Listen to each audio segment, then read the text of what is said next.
countdown to the last comic shop in 5, 4, 3, 2, 1. All celebrity voices are poorly impersonated.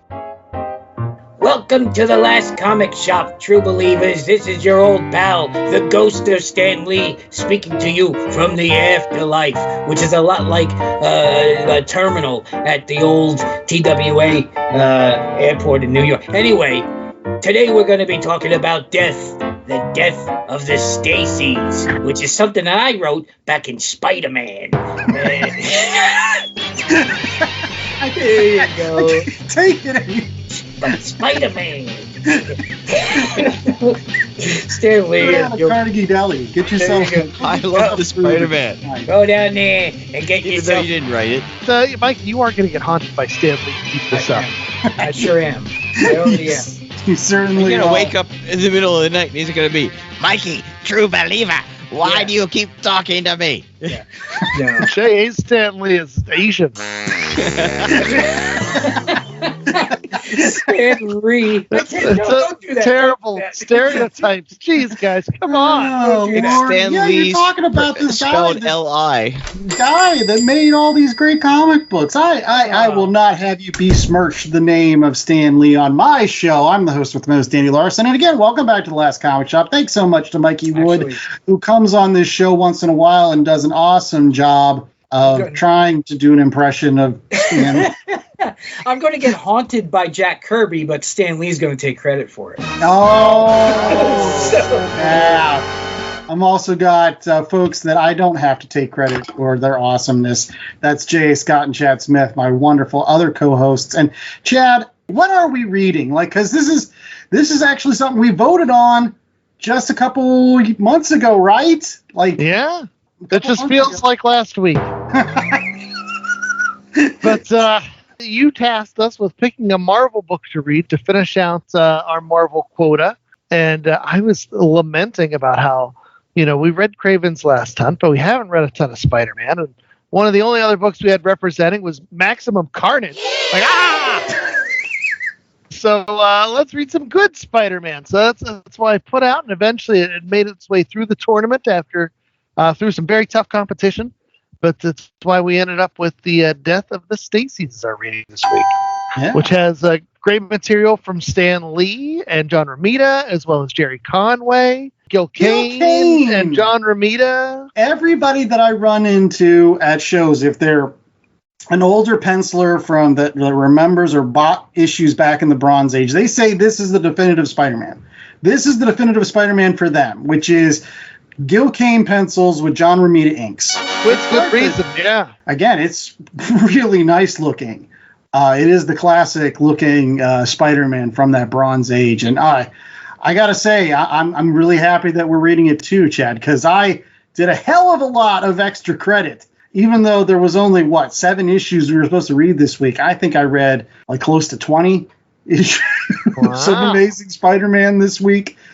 In preparation for the show, all around the issues that we were supposed to read, because I was like, I actually hadn't read a lot in the lead up to the Death of Gwen Stacy. I hadn't read some of those issues preceding it. So, where Spider-Man goes to, is it Germany?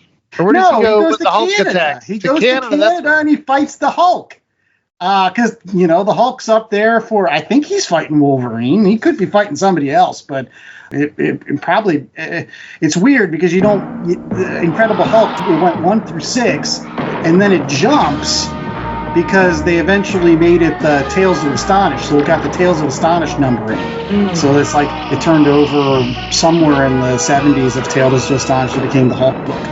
That makes sense as to why there's about 60 issues difference between the Hulk book and the Amazing Spider-Man book at the same time. So you got 120 and 180. Yeah, he's fighting Wolverine at the same time.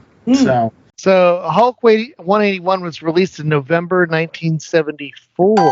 Oh, and I believe this story takes place in 1973. So they're very close. Maybe Hulk's continuing on in Canada. All right. To meet up with Wolverine. after this. But Well, here I was trying to do comic book mathematics because it always is very, very weird to me with, like, again, they gave Mighty Thor the Journey into Mystery numbering, and it's like it comes in way later, too. So that's just weird. But in any case, still get a no prize for the effort. Oh, well, thank you, Chad. One thing that we're hoping that everybody gets a no prize from is our opening segment, which, if you loved Marvel trivia, get ready for the 3rd annual Last Comic Shop Mighty Marvel Trivia Challenge. That's right. Every year here at the Last Comic Shop, we invite Mikey Wood onto this particular show so that we can publicly shame him. That's right. By answering more Marvel questions than he can. No, I'm kidding. Yeah. It's true. It's true. We have him on because he does know a lot about comic books overall. You'll have 1 minute to answer as many questions as he can.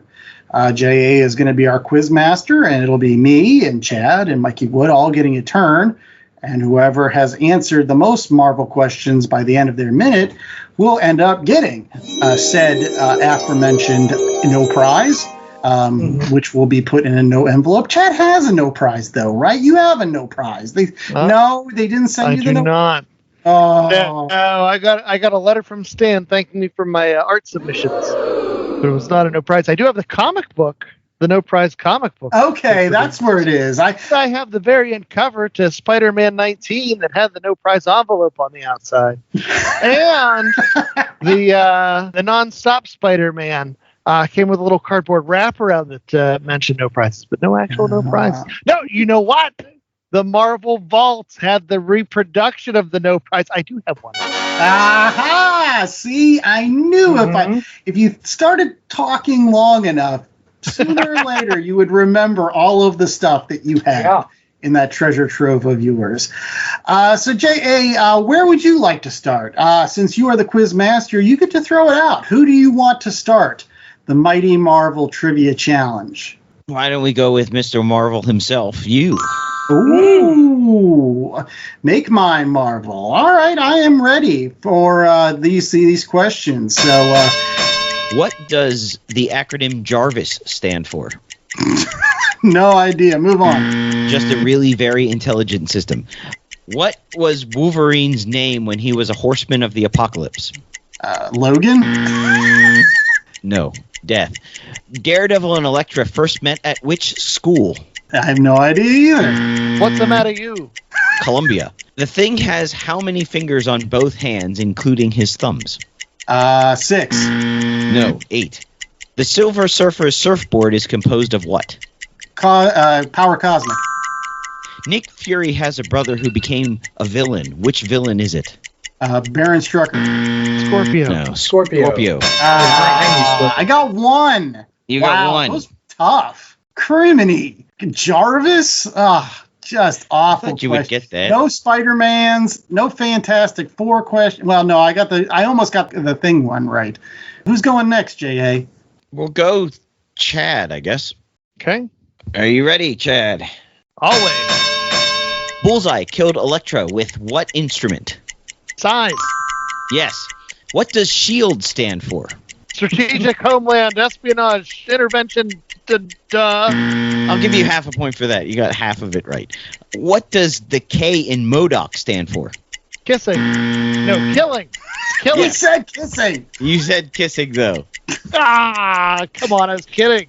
Kidding. Jarvis was a one-time member of what group? The Invaders. No, the Royal Air Force. Wyatt Wingfoot was a college roommate of who? Johnny Storm. Namor's cousin Namorita is what? A new warrior. No, a clone. Fish? I was looking for a clone. Hot fish lady? Hot fish lady. She's a clone. Wow. The hot fish lady. I don't feel as bad. I don't know. Yeah. Those questions were kind of slow. Hey, I got to protest the Namorita one, too. It's true. Yeah. She wasn't. It was open. That was too open. Yeah, that was a bit open-ended, so I'll give you a half for that. So what do you get? 3? 3. Okay. Million. Well, that is what you have to beat, Mikey. You have to beat 3 questions. Oh, God. I expect more from my co-hosts. All right. Starting, where is Captain America from? Brooklyn. What is Killmonger's Wakandan name? Carl Weskowitz. No. Okay. What is the name of the theory created by Jane Foster? The Foster theory.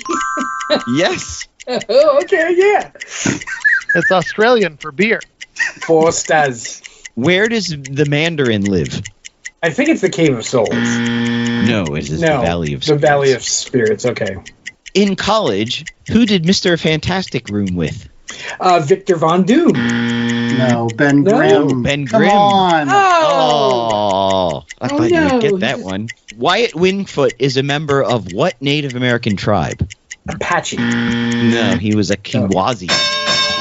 Okay. That's it. Oh, It's you a needed the 50. options on that one. That's it. You didn't. How many did you get? 2? I think you got 2. Ah. Oh, thank you, Nemarita. Is that even a real thing? Good gravy. You could have legitimately got 4 if you hadn't been mouthing off with the kissing thing. I know you knew it was. There's Yes. issues where it's kissing. He changes it. But you still won. Chad Smith, our resident Marvel master here. And for the record, SHIELD stands for Strategic Homeland Intervention Enforcement and Logistics Division. There you go. I think I skipped the L entirely. I think it used to be Law Division, I think. They changed it halfway through. I got Jarvis. I didn't even know Jarvis was a name. Like, he's still a dude with a vacuum cleaner. Like, He's Alfred. Oh, is it not fair? Did I not ask enough questions about Charlie Brown? And he just got a rock. All right. Well, Chad, kudos to you for winning the third annual Mighty Marvel Trivia Challenge here on The Last Comic Shop. And we'll be right back with more of The Last Comic Shop right after this as we school you on some amazing Spider-Man. Stay tuned. Hi, it's Carlo Calantuan, Last Comic Shop podcast listener and comic book tragic here in the Philippines. Mabuhay! When I'm in the US, I'm always on the lookout for a good deal on boards, bags, boxes, and all other manner of comic book related supplies. And that's why I love to go to bcwsupplies.com and use the promo code LCSPOD to get 10% off of all my orders. Not only do I get a discount on everything I buy at BCW, but I'm able to support the podcast when I use LCSPOD at checkout. So if you're in need of comic book supplies, head over to bcwsupplies.com and use the promo code LCSPOD. Oh, and guys, I'm still waiting for that Tressie review. Come on, when is it? Dragon Ball Z, One Piece, Naruto, all things that we love, all manga that were originally published in the legendary magazine Weekly Shonen Jump. But not every series can run for 300 chapters and have a hit anime. This is David. This is Jordan. We're the hosts of Shonen Flop. Each episode we look at manga that ran in Jump that didn't quite make it. We discuss what it did wrong, what it did right, how the series could have turned itself around, and ultimately, was it a flop or not? We're on all your favorite podcast apps, and you can find us at shonenflop.com. Keep on flopping, floppers. And we're back. And as we alluded to earlier, we were going to go over some classic Spider-Man stuff. If you are a Spider-Man fan, you owe it to yourself to check out these issues. It's just some of the best. And so we are covering the Death of the Stacys. And the collection we read included issues 88 through 92, which covers the death of Captain George Stacy. And then also issues 121 and 122, which covers the death of Gwen and the Green Goblin, Norman Osborn. So, J.A., why don't you tell us the creators involved in this creative endeavor? Okay, so these stories were written by Stan Lee and Gerry Conway with pencils by Gil Kane and John Romita Sr., with inks by John Romita Sr., Jim Mooney, and Tony Mortellero. Colorist for the version that we read was David Hunt. I don't know if he was the original colorist or if that's the recolors. Oh, no, he was the colorist on the Goblin issues. So There you go. And letters done by Sam Rosen and Art Simic. All right, so, Andrew, what happens? All right. Here's your 10-cent synopsis for these 7 issues of The Amazing Spider-Man, which, again, absolute treat going back and reading some of these. So the death of Captain Stacy starts off with Dr. Octopus, who has been separated from his arms, like doing mental push-ups or something, so that he can connect from the vast distances with his arms. His arms go crazy. Eventually, he tries to hijack a plane. Yes. I have a question about that, because Spider-Man is fighting the arms without Doc Ock, and then he gets knocked around and he loses the arms somewhere in New York City. It's like, I don't know where the arms went. Wouldn't logic dictate that the arms are going to go try to reunite with Doc Ock? So why wouldn't you just go to the prison where Doc Ock is being kept and wait for the arms to show up? This was the 70s. He didn't know where Doc Ock was. You're not going to get 22 pages out of that. He didn't have like an iPhone. He wasn't just going to plug it in. Where's Doc Ock being held? Like, no, come on. Yeah. Plus, Miles Warren has given him the business. His grades are slipping. If the warden and the jailers knew that Doc Ock's arms were on the loose, which they did, why didn't they just put Doc Ock on an airplane and fly him away from the arms so that he was further distance? Listen, they didn't believe in his mental Bluetooth expandability. Right. I thought your real question was about how long can those arms extend? Because we're going to get into that later because you haven't gotten to that part of your 10-cent synopsis yet. Okay, all right. Doc Ock seems to die in an explosion. He doesn't die in an explosion. Eventually, Spider-Man has to fight Doc Ock, which leads to a chimney falling and Captain Stacy pushing a kid out of the way as he gets crushed by the rubble. That's not the most important part. It's the fact that he's Spider-Man's best friend suddenly. Oh, come on now. We haven't even got to that point. He is really upset that Captain Stacy dies, because it turns out that Captain Stacy knew he was Peter Parker all along. This all seems ginned up, though. How long has Captain Stacy been in Peter Parker's life? I don't know, 30-some issues. I think he comes in the 50s and the 60s, right, Chad? Well, I guess he has showed up more than Uncle Ben did, right? Oh, Uncle Ben's in 1 issue. Oh my goodness. You guys. Yeah, everybody blames Spider-Man for the death of Captain Stacy, and even Gwen is like, I hate Spider-Man, and he was about to reveal who he was. It is his fault. It is his fault, because he did fight Doc Ock. But eventually, there's this weird storyline where there's this guy that's, tough on crime. And Iceman shows up, which is awesome, because he's an amazing friend. And I don't think Iceman had a book at this time. I think this was while X-Men were in reprints. Flash forward a little bit, and then you get to the real meat of this week's episode, which is the death of Gwen Stacy, the thing that ended the Silver Age of comics. That's right. This is the moment that ends the Silver Age in a lot of people's minds. And as a result of Harry Osborn having a drug relapse, Norman Osborn gets super pissed, decides to become the Green Goblin, and then kill Gwen. As a result, Spider-Man kills Gwen. Yes, he does. The little snap that, yes, he also kills. Everybody kills Gwen. Poor Gwen. Gwen was just laying there, and bad stuff happens to her. But then, eventually, the Green Goblin dies. Again. For a long while, actually. Although, it's weird, because of all the deaths of all these characters in any of these books, the fact that Norman Osborn eventually comes back from the dead actually made the most sense to me. I'm like, yeah, no, I like that. I don't think Norman should have died in this. Getting rid of the Green Goblin off the board, bad idea. That's the arch nemesis. Run with it. But that's the 10-cent synopsis. The one thing I wanted to add to all of this, the collection that I read came from the Omnibus, or at least some of the issues. I read from Omnibus Volume 4. And right when you get to issue 121, which is Turning Point, Who's Going to Die? Before that, you have a 3 or 4 pages written by Gerry Conway, who was about 20-something. He wrote this. And he talks about how the fact that they wanted to shake up the Amazing Spider-Man because he'd become too complacent. There wasn't enough threat that something bad could happen at any point. So they wanted to kind of shake things up a bit. So they were going to kill Aunt May. They thought, let's kill Aunt May. She's already almost died in so many issues. Let's just get rid of her. But Gerry Conway put the brakes on that and said, whoa, whoa, whoa. Old people die all the time. And so what would be more tragic? What if Gwen Stacy died? And so everybody thought it was a good idea. And actually, they didn't think it was a big idea at the time because Gwen Stacy wasn't Peter Parker's first love. That was Betty Brant. There was other women in his life, Liz Allen, Mary Jane was always around. So, I mean, it wasn't like this was the only love of Peter Parker's life here. And but huge backlash after she died. But it still was the trajectory that launched a million ships, right, Chad? Yep.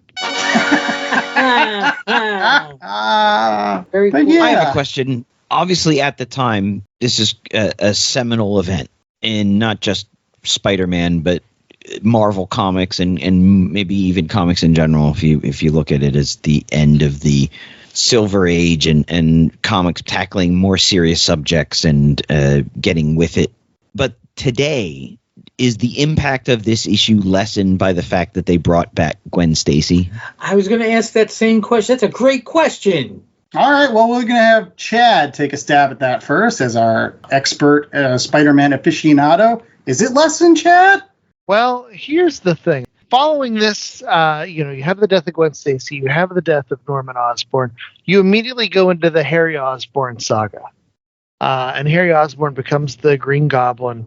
And that story runs, off and on, including a brief interlude with some hobgoblinery for 25 years? Mm-hmm. Like a good long time. Until after they take Harry off the board and then Norman returns. So bringing Norman Osborn back, for me, that was the cheaper move. The bringing Gwen Stacy back, at that point, there was no storytelling integrity left. It's all multiversal.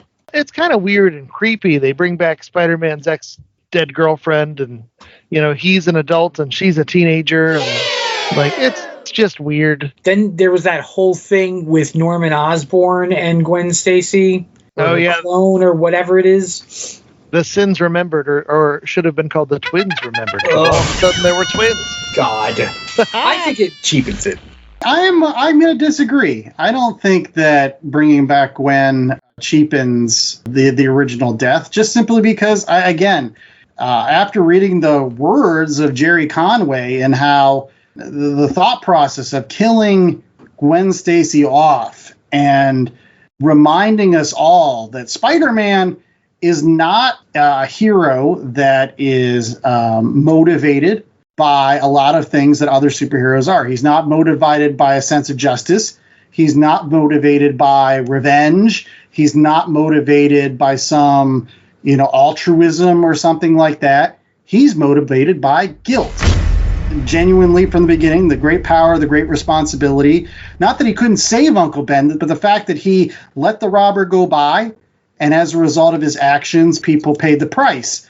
This moment where Gwen Stacy, falls off this building, and even though he catches her, bad things still happen, reminds us that, he is the most tragic superhero out there. And tragic in a real way, right? Not tragic in the way that Batman's parents get killed and then, oh, boo-hoo, for 1,000 years, I'm really upset about that. Tragic in the fact that you call it that Parker luck, that bad stuff that always happens to Peter Parker, but it's a seminal part of his character. Bad stuff happens to him because, it's what drives him. It's what continues to motivate him. So if you don't have the death of Gwen Stacy, then you don't continue to build off of that. It was a launching point, and for forever, that'll be the launching point. Yeah, but that does beg the question, and we just talked about the Watchmen a while back. Does she die if he's not Spider-Man? No, because her connection to him isn't there. There's no reason for the green. You know where I'm going with this, right? Yeah. You see, the question I'm asking is she's not in that situation if he's not Spider-Man, right? As well. The whole thing is tragic because, unlike Uncle Ben in his scenario where Spider-Man lets the killer go past, this time Spider-Man's trying to do the right things. He's trying to stop Doc Ock with Captain Stacy, but he's the guy who messes up Doc Ock's control, which leads to Captain Stacy's death. Yeah. He's the one trying to save Gwen Stacy, who's only in this situation because she's his girlfriend and was in his apartment. He's trying to save Gwen Stacy, and it doesn't happen. It's the elevation of the tragedy. Now you have Spider-Man acting to do the right thing and still having these tragic outcomes. And like that makes it so much deeper. It makes it more real life. You can do all of the right things and a bad outcome still happens. Yeah. Because that's just a part of the nature and the random nature of existence. I think that's why this is the end of the Silver Age, because you start getting into these storylines that allow you to do things where you're like, there are no more sacred cows. There are no more, like, just because the hero does the right thing in the end, a positive outcome will happen. Now you could do all the right things. You could try to save the day, and you're not going to be able to.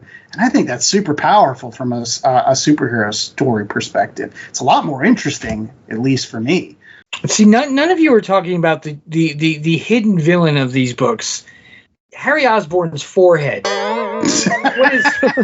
What is going on with that young man? These are good. I've never been much of a Spider-Man guy. I've never been much of a Stan Lee guy. I know, but these are.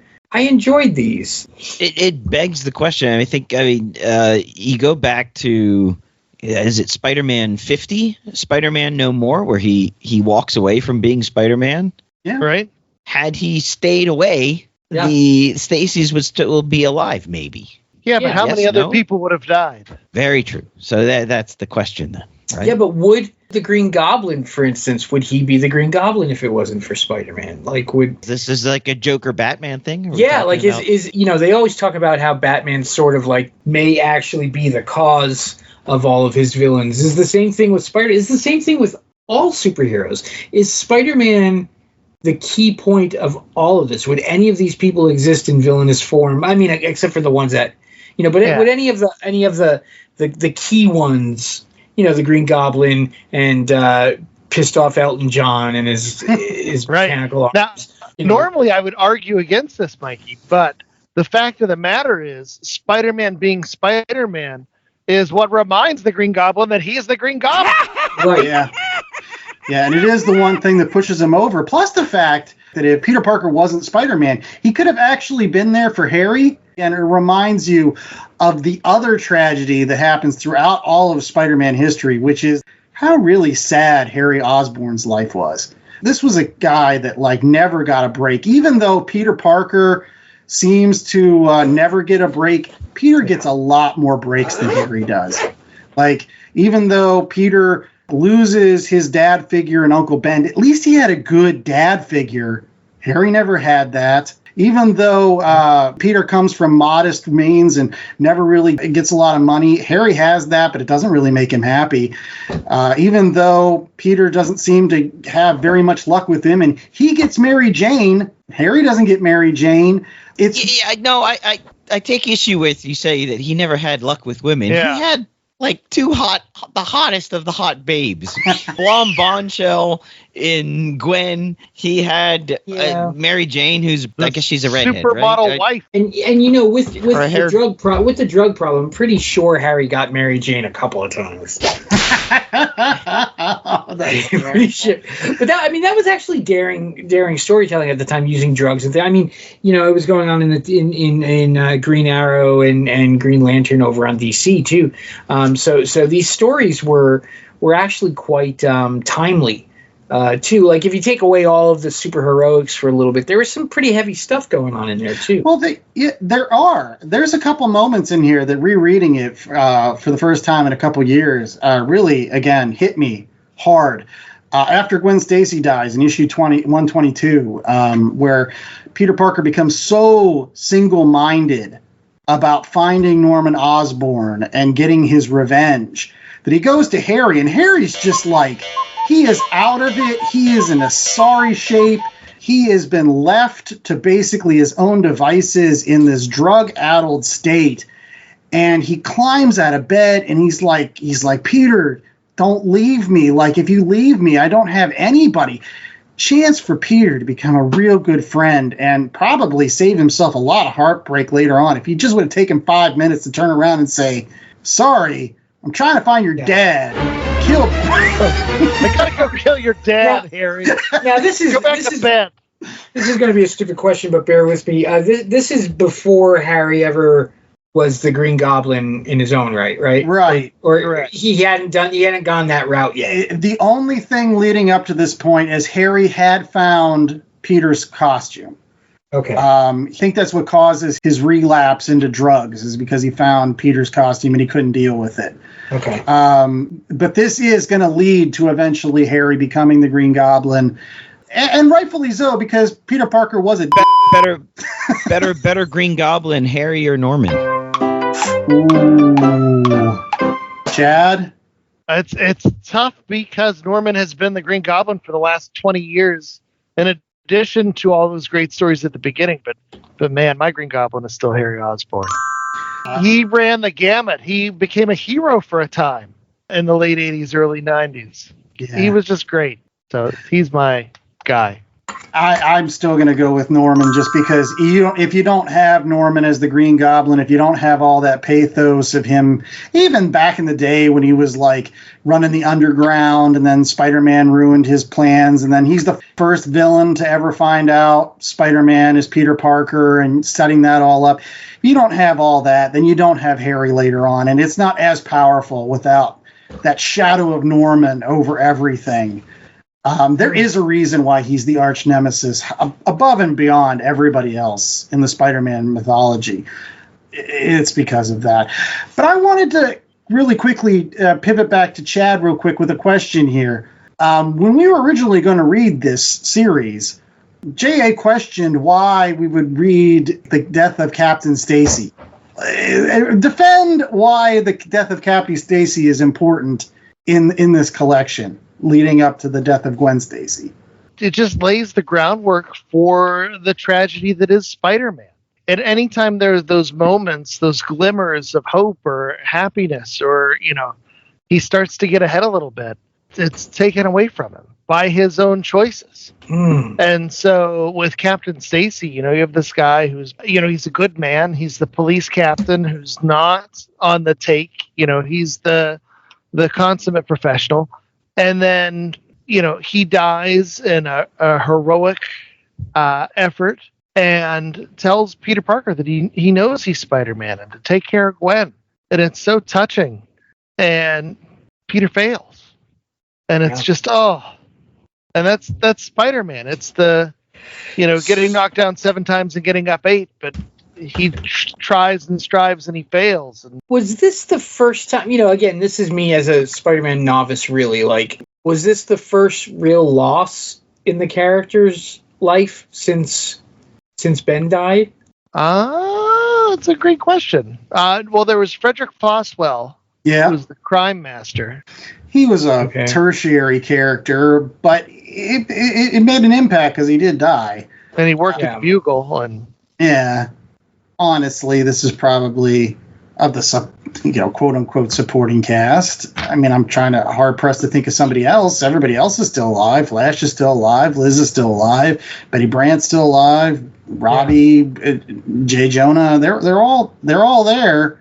No, this is definitely it was so close and so heartbreaking, and they screwed it all up in that movie. So really, if you think about it, he loses Captain Stacy, he loses Gwen, and he really loses Norman all within a matter of days. Yeah. Or whatever it is, weeks or however long time passes in comics. But, the Gwen thing was the same day, wasn't it? Or at least a day after. Those were back to back. But, and think too about Spider-Man. So much of Spider-Man is fighting against adults. Yeah. All his biggest villains are people representing the adults that are doing things the wrong way. Yeah. Whether it's, him going up against the Vulture or the Dr. Octopuses or the Miles Warrens later on. Captain Stacy was a legitimate father figure that he could latch onto, and that's it. It's just so tragic. Yeah. Well, one thing is that's not going to be tragic is our rating of this book, and we'll have that right after these commercial breaks, so stay tuned. Hi, I'm Zach Williams, son of the late Robin Williams. While the holidays are a joyful time of year, They can also remind us of what we have lost, who won't be with us at the table, or what isn't going right in our lives when the world around us seems to be full of cheer. I'm here to tell you that there is help and there is hope. If you or someone you know is having thoughts of suicide or experiencing a mental health or substance use crisis, the 988 Suicide and Crisis Lifeline connects you to trained crisis counselors 24/7. You are not alone in crisis. Call or text 988 or chat at 988lifeline.org. Hello, friends. Do you like the 80s and Transformers? We are the Autopod Decepticast, and we started our podcast doing a minute-by-minute breakdown of the 1986 classic animated feature Transformers the Movie. We've since moved on to an episode-by-episode review of the G1 series and just started Season 3. We have over 180 episodes, so if you're just discovering our show, there's plenty of gold to stuff into your ears, and it is very funny and fantastic. I'm not biased. We are on every podcast aggregator you could possibly stomach: Apple Podcasts, Stitcher, Spotify, Google Play, and our web presence is autopoddecepticast.com. We are at APodDcast on Twitter and all of the things. Autopod Decepticast, friends, for all your animated Transformer needs. All right, we're back with more of The Last Comic Shop, and it is now time for ratings. That time of every single show where we take something that is very, very well known among comic book circles, like the Death of Gwen Stacy, and we decide to condense it down into a 1 out of 4 scale. So, J.A., what do we got this week? 1 out of 4 Bronze Ages, since this is the end of the Silver Age, the beginning of the Bronze Age. How many bronzes are you going to give this book? Oh, wow. Very, very cool. Good. Well, as our resident Spider-Man aficionado, I think I will give Chad the honors of going first. Chad, what are you giving this? Well, before I give this my ranking, I need to preface the personal aspects here of why I love this storyline so much. When I was getting into comics, the big thing for me was the Batman. After that hit, I found I can, instead of collecting baseball cards where you just memorize stats, I could collect these comic books, which helps me with the collecting bug, but also there are these stories that you can read and draw and all those other things. And if it wasn't for the Batman movie, I don't think I started reading comic books. But what kept me reading comic books and what got me super into it was my cousin at the time handed me a stack of Spider-Man books.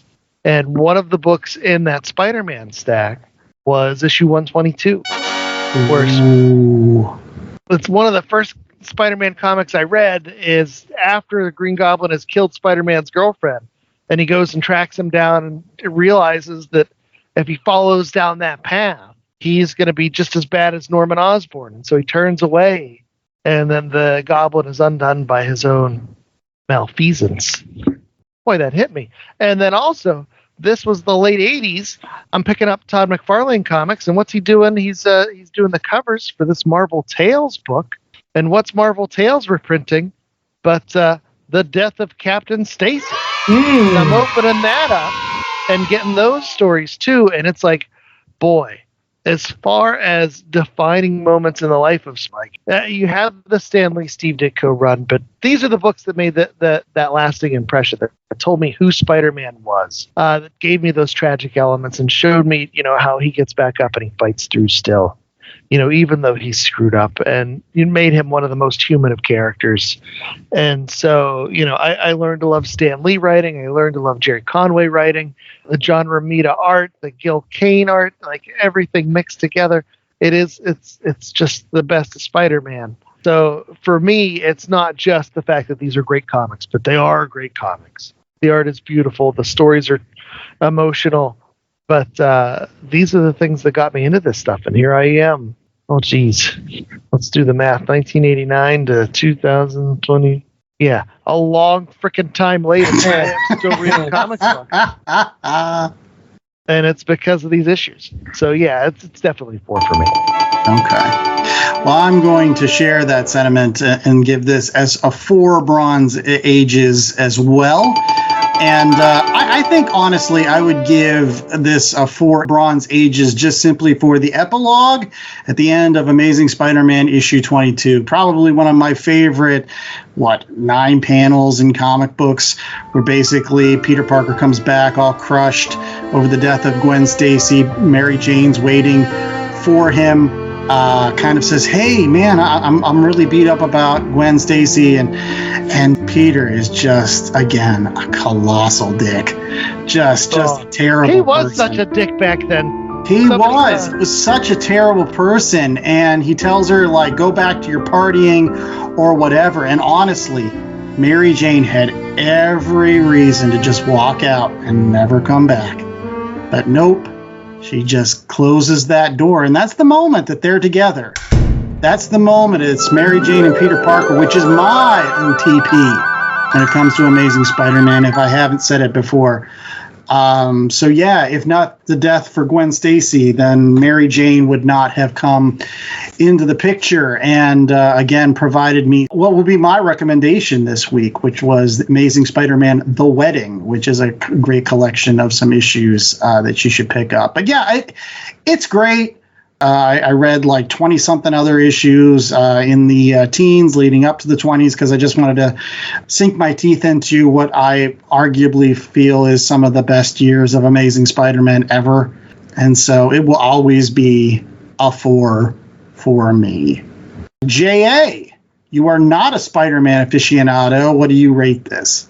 I think for the sheer importance of it, what it did for comic books, you have to put it almost at a 4. We haven't mentioned the art, and this is some really great. John Romita Sr. and Gil Kane, they're at the sort of the top of their form. And again, it harkens back to those great Steve Ditko designs for these characters in Doc Ock and the Green Goblin and Spider-Man's costume as well. It's just really fluid, beautiful artwork, great panel layout, and choices for the time as well, not feeling constricted sometimes with the panel layout.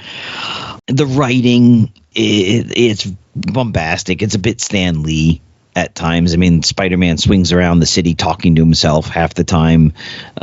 No normal person would do that. But then these are comic books, and so they're not meant to be normal people, I guess. Superheroes do this a lot. They shout their superhero names, it's like maybe they have to contend with Iceman. Like, that's how he pumps himself up. What do you want? Well, I think it's a way to tell the reader who may not know who Iceman is who that is. But I just like the transition where it's like, oh, he gave me the thumbs up. He must be on my side now. Yeah. I thought the death of Captain Stacy, they were really forcing that father figure thing on him just to kill him then. It didn't feel as earned, maybe. No. The whole reason why is because they have to put it all together so they can sell it. It's packaging. They can't just put 2 issues in a book, please. Marvel's done it before. Marvel do it again. Because they're related, you're putting them together because it's father and daughter, but they don't carry the same weight.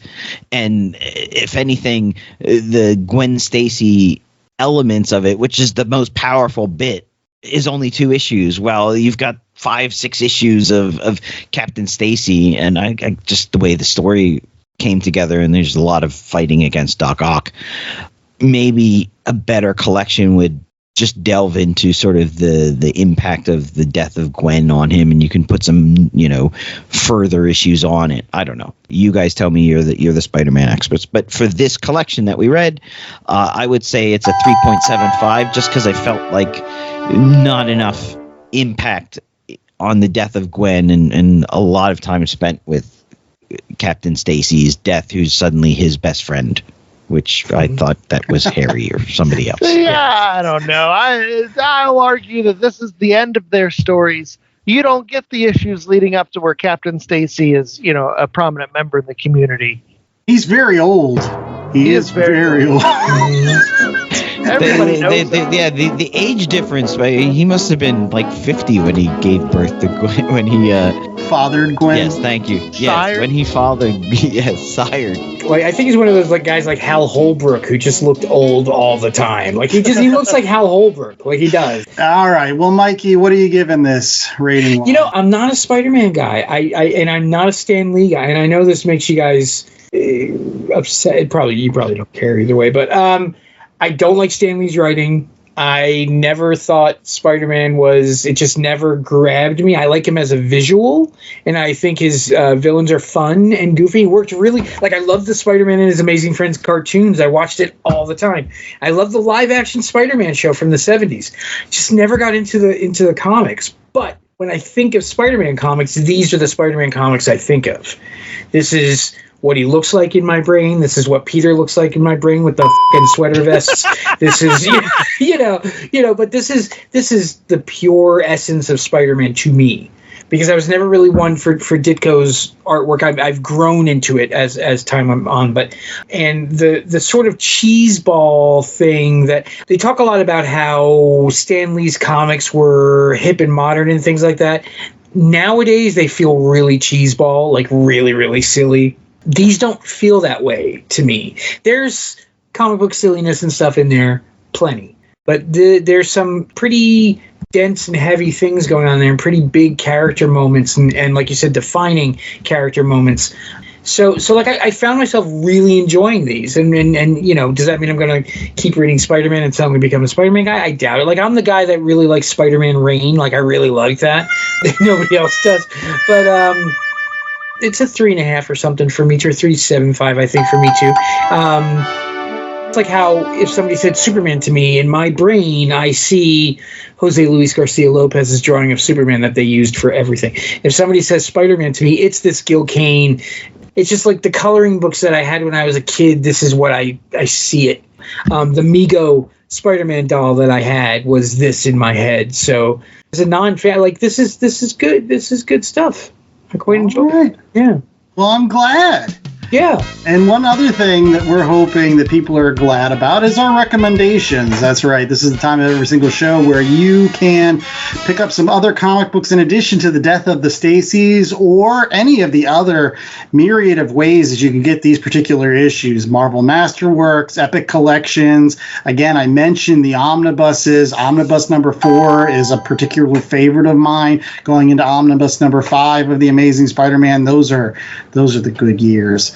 But yeah, these are other books that you can pick up. In addition to that, we're going to start off with Chad. What do you have on the docket this week? Okay, so I'm going to go with Lo This Monster, which was the Spectacular Spider-Man. Not the title you might be thinking of. This was the magazine for Spider-Man that ran for 2 issues. There are a couple of different ways you can find this story. Like I said, it's you can track down the original magazines. The first one is in black and white and gray tones. It's written by Stan Lee with art by John Romita Sr., and it is absolutely gorgeous. It's in that magazine style, so it's a larger than your standard comic book. And then the second issue is John Romita on art yet again. There are some other folks involved. But this one's in color. They did reprint the first black and white magazine a few years ago in magazine size, and they reprinted both of them in normal comic book size, which isn't as good, but still, you get both issues here, and you get to see the masterful gray tone Spider-Man work, which is just beautiful, and that colorized Green Goblin story. They retell Spider-Man's origin with Larry Lieber on art. It's just, if you enjoyed the John Romita Spider-Man, this is more of it. And with the black and white gray tones, you get that slightly different tinge to it that makes it feel like something special. It's because it is special. Find it whatever way you can get it. All right. J.A., what else do you have? I think you have more Spider-Man for us? I have more Spider-Man, and we're going back to the original source, that is Stan Lee and Steve Ditko. I'm recommending the Penguin Classics Spider-Man edition, especially the hardcover version, the gold leaf pages and muted coloring Just really beautiful. In this, you get Amazing Fantasy 15, which is, of course, the first appearance of Spider-Man, and then Spider-Man 1, 2, 3, 4, 9, 10, 13, 14, 17, 18, and 19. So you're getting the first appearances of a lot of the great Spider-Man Rogues Gallery. Electro, Chameleon, Green Goblin, your favorite Mysterio, the Vulture. You get Doc Ock. Do you get the first annual in there? I don't think you do. You don't get a couple. No. You don't get Kraven. You don't get the first Kraven in that, but you do get the first Enforcers. Shrug. I don't understand why they included that. Not the Living Brain or the Lizard. I don't know. It's a good collection, but they did miss a couple good issues, I think, among those Penguins. But still, if you're a fan that's never read it, my son loves it. He keeps his copy next to his bedside because he loves some of those issues so much. So it's good. Yeah, and also what I like about it is you get these great forewords, and in between they explain sort of the issues that aren't in the collection, what's going on. So not only are you getting some really classic Spider-Man, but you're also you're getting sort of a history of the first 3 or 4 years of Spider-Man as a Marvel property, and you know the thought process behind Stan Lee and Steve Ditko creating this great superhero. Yeah. Those collections are just so handsome. Oh, they are. So they should keep coming out with except that I just really wish that the gold leaf wasn't flaking off my Black Panther.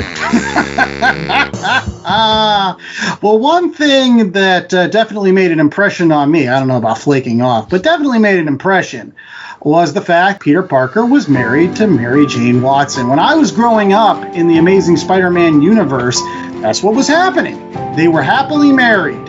And so I didn't know any other Spider-Man out there. Like, I didn't know that he was Gwen. He would talk about Gwen once in a while. So I was always about those two folks being married. And as a result of that, I was oftentimes reading one of my favorite trade paperbacks at the time, which you can still find in used bookstores everywhere. It's called The Amazing Spider-Man, The Wedding. And this collects a couple of wonderful issues of both The Amazing Spider-Man. I think it's 290 through 292. Which has the stories about where Peter Parker proposes to Mary Jane, and it kind of comes out of nowhere, and she originally turns him down, and then they go, and there's some stuff with Mary Jane's sister, and a Spider Slayer shows up, and ultimately Mary Jane ends up hitting a Spider Slayer with a baseball bat in the leg, and that's when Peter Parker's like, oh yeah, you're the one for me. And then it comes into that great annual where they finally get married. Which is a great story in itself. Is that the one with the cover where that's the Spider-Man head is the heart? Yes. But I was going to add, J.A., that a special side note to this entire book was it was one of the first trade paperbacks that my cousin J.A. ever got me for a Christmas so many years ago. So I still have it in my collection. So thank you so much to J.A. for reinforcing the fact that Peter Parker should be married to nobody else other than Mary Jane Watson. So it essentially took him almost 200 issues after the death of Gwen Stacy before he finally made Mary Jane Yeah, he made her an honest woman. Yeah, now it's... yes, thank you. It is nice, though, if going back to another great Gerry Conway book with Parallel Lives, like the whole notion that Mary Jane knew all along. Even if you read some of these issues, 121 and 122, yeah, she knew. That's why she shut the door. She knew he was a dick because he Come on. Are you saying like she's the Chewbacca that knew everything was going on and allowed it to happen? Absolutely. She was covering for him when he was out riding his motorcycle, getting himself into trouble. Yeah. She always knew. So, Mikey, what do you got for us to close us out on recommendations? Oh God, I knew everybody was going to do Spider-Man stuff, but I don't have any Batman. Spider-Man. Come on, do Batman. I do have a Batman thing. I'm going to do a Batman thing because I've been catching up on my reading, and in the past couple of days, I've absolutely devoured the recent run of Detective Comics, starting with 1062 by writer Ram V and multiple artists like Raphael Albuquerque and a few more down the line. And it runs all the way through to like 1087. I enjoy stories where the heroes are kind of knocked down to their, and in a way it kind of fits with the Spider-Man story. They're kind of knocked down to their lowest point and they have to kind of fight their way back. And this is one of those. There's scary moments. It's teeters on the edge of almost horror kind of stuff, but not quite. It's lush and dense and wordy, and I love that. And there are backup stories by Cy Spurrier, who I'm finding out that I really love, tie directly into the story going on.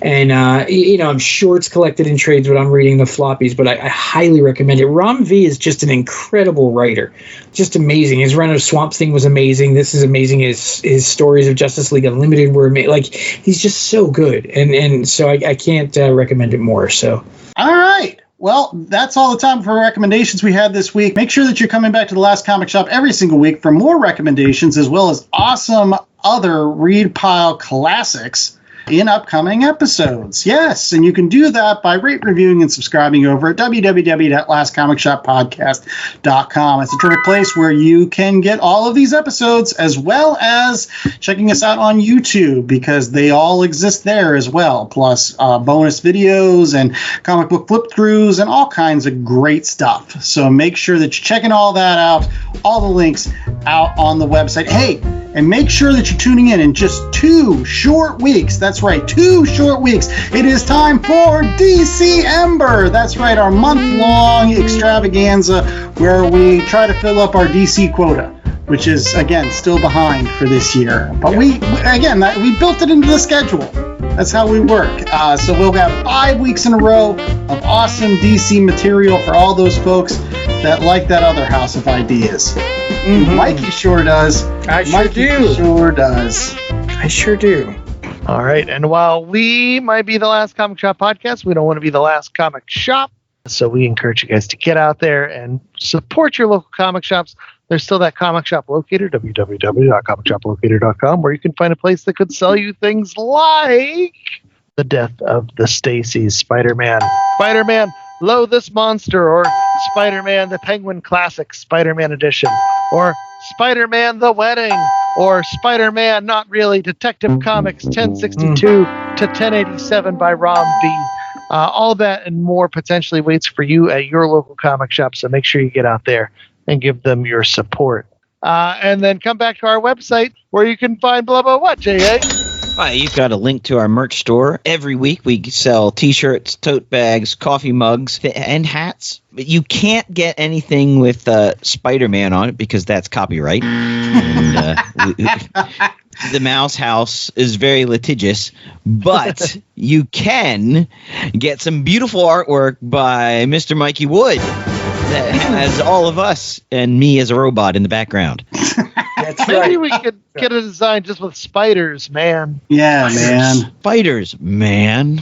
Yeah. It's just a bunch of spiders stacked on top of each other, stuffed into a suit. Like a squirrel girl outfit, but with spiders instead of squirrels. There you go. One also thing that we make sure that you check out on our website is our promo code to where, Mikey? Well, that's to bcwsupplies.com, where if you use the promo code LCSPOD, you get a wonderful 10% discount on all of your comic book storage supplies like bags and boards and boxes and everything that will keep these beautiful works of art in tip-top condition for when you die and your family sells them off. Poor Captain Stacy. You think Gwen sold his comic collection? I believe she probably did it. It was probably all Charlton. Or Atlas Seaboard. Oh, Lordy. But no, seriously, folks, hey, it is the Christmas season. If you are looking for something to, grab one of the comic book aficionados in your life, grab them some boxes. They have some awesome, plastic boxes and, graphics boxes and pretty cool stuff over there at BCW Supplies. And again, that 10% not only saves you money, but it keeps the lights on here at the Last Comic Shop. We don't have a Patreon. We don't have any way of charging you for content. We give it freely And so make sure that you are doing some things to help support us. Using that promo code is a real easy way to do it. Get some stuff for yourself in the process. In any case, I'm the host with the most, Andy Larson. I was joined by Chad Smith and J.A. Scott, as well as the wonderful Mikey Wood. And we hope that you come back to the Last Comic Shop next week. Until then, stay safe. Stay George Washington Bridgey. That's right. GW Bridge. But it's not the George Washington Bridge. They got the wrong bridge name in there. They did? Yeah, it's the Brooklyn Bridge. GW Bridge, just like that person from X-Force. One of my favorite action figures. GW Bridge, Eric. That I never opened. He's still on card for me because I never wanted to play with him.